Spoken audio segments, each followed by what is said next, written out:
kesan COVID-19 terhadap industri penerbangan secara global adalah amat buruk dan Malaysia Airlines tidak terkecuali daripada menerima impak daripada penularan pandemik ini.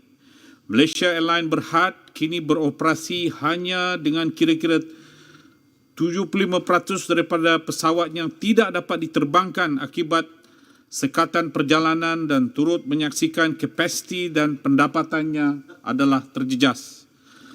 Terdahulu sebelum pandemik COVID-19 melanda, kedudukan kewangan Malaysia Airlines didapati telah pun merosot, di mana prestasi kewangan Malaysia Aviation Group Berhad di antara tahun 2015 hingga 2018 adalah seperti berikut. Pada tahun 2015, kerugian 1.1 bilion ringgit, 2016 0.7 bilion ringgit, 2017 1.2 bilion ringgit, 2018 1.3 bilion ringgit kerugian yang ditanggung oleh Malaysia Airlines.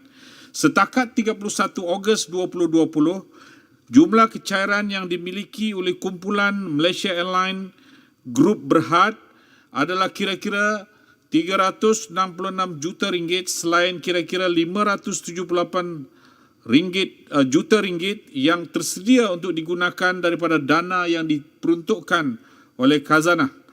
Bagi mengatasi masalah kewangan, Malaysian Aviation Group Berhad dan MAB, kerajaan akan mengadakan rundingan lanjut dengan pihak khazanah bagi mengenal pasti hala tuju syarikat khususnya bagi memperkukuhkan kedudukan kewangannya dan mengenal pasti penyelesaian strategik yang terbaik bagi kumpulan penerbangan tersebut. Terima kasih Yang Berhormat.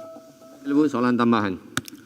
Datuk Speaker, saya meneliti jawapan daripada Yang Berhormat Menteri. Antara perkara yang berkaitan dengan MAS ni, Datuk Speaker, ialah peruntukan yang kerajaan sediakan kepada Trust Pesawat Sendirian Berhad, bantuan geran untuk bayaran balik pinjaman bagi kos pembelian pesawat A380 Malaysian Airlines. Kerajaan in total, Datuk Speaker, untuk rekod Dewan, khazanah telah bantu MAS ini sebanyak 28 bilion. Dan juga sekarang ni Yang Berhormat Menteri dah sebut bahawa hanya 25% sahaja pesawat yang boleh diterbangkan ketika pandemik. Soalan saya, Datuk Speaker, apakah perancangan jangka panjang kerajaan yang boleh dilakukan terutamanya terhadap pinjaman pembelian pesawat ini? Adakah terdapat sebarang keperluan untuk jual semula pesawat yang telah dibeli bagi mengurangkan tanggungan MAS? Yang keduanya, Datuk Speaker, ialah apakah langkah kerajaan dalam pengstrukturan semula kewangan MAS pada masa akan datang agar ianya sentiasa relevan dan boleh bertahan walaupun ketika ini hanya 25% saja pesawat yang boleh diterbangkan. Terima kasih, Speaker.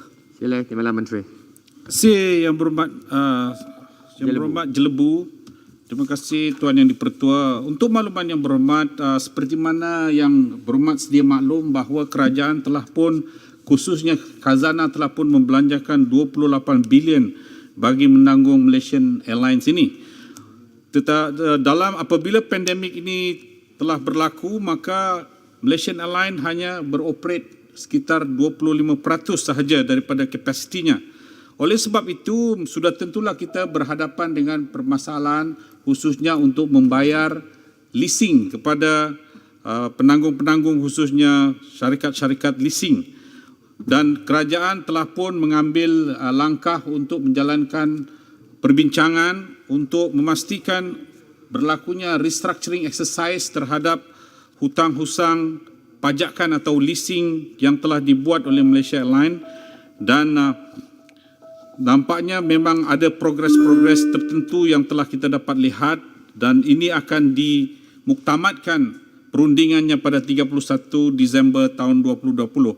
Setakat ini, untuk makluman Yang Berhormat, Malaysia Airlines masih lagi bersama-sama di dalam Alliance One World, iaitu merupakan rangkaian penerbangan global Malaysia Airlines untuk menjana pertumbuhan ekonomi untuk jangka panjang. Dan dalam bagaimanapun dari segi bilateralnya, Malaysia Airlines juga menjalin perhubungan dengan airlines yang lain, khususnya Japan Airlines, untuk memastikan bahawa Malaysia Airlines akan seterusnya relevan di dalam industri penerbangan global hari ini. Terima kasih Yang Berhormat.